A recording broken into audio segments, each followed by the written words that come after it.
Shalom Parashat Achrei, première montée, l'amour sans frein des fils d'Aaron.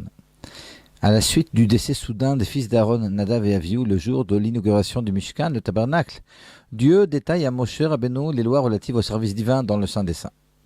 Nadav et Avihu avaient pénétré à l'endroit le plus saint pour avoir été pris par un élan incontrôlé d'amour. Il fallait donc clarifier la législation relative au service divin et en fixer les modalités.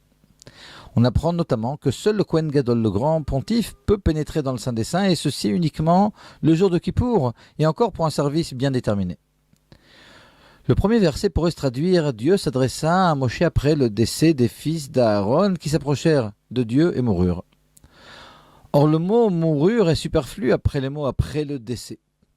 C'est pourquoi il faudrait traduire après le décès des fils d'Aaron qui s'approchèrent de Dieu, non pas « et moururent », mais qui s'approchèrent de Dieu de façon suicidaire. Le Or HaChaim explique en effet que Nadav et Avihu étaient pris d'un amour sans borne pour Dieu et ils préférèrent fusionner avec la divinité, quitte à ce que leur âme quitte ce monde, plutôt que de vivre. Cet élan possède évidemment un bon côté, l'amour pour Dieu étant l'un des moteurs principaux d'une vie de Torah saine. Il manquait toutefois aux fils d'Aaron un second moteur, celui du retour vers le monde, celui qui donne une vie non seulement saine, mais une vie saine et équilibrée. Une vie équilibrée sous-entend en effet des oscillations, on pourrait dire sinusoïdales. Lors de la prière, le juif s'approche de Dieu.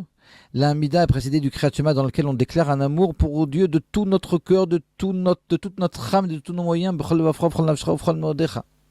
Lors de l'Amida, le juif se tient devant le Créateur, plein d'amour, réveillé dans le Kriyat Shema qui a précédé. Or, la finalité est de comprendre alors que l'on se tient devant Dieu, que le but ultime n'est pas de fusionner avec Dieu, mais bien de revenir sur terre, d'atterrir et de sanctifier la matière ici-bas. Ce mouvement de retour sur terre ne pourrait certes suffire, l'élan d'amour étant la phase durant laquelle on remplit ses batteries pour recueillir les forces nécessaires finalement à la sanctification du monde. Par conséquent, l'enseignement des fils d'Aaron est ici double. Alors il y a l'enseignement de leur acte directement et puis l'enseignement finalement qui a suivi leur décès. Alors on apprend des fils d'Aaron eux-mêmes l'importance de cet élan d'amour pour Akadosh Baruch Hu, cette volonté de fusionner avec Dieu, mais la leçon finalement de la mort des fils d'Aaron et que cet élan ne suffit pas. En réalité, si ce que l'on recherchait, c'était fusionner avec Dieu pour notre bien-être, alors évidemment, ça aurait été peut-être la solution.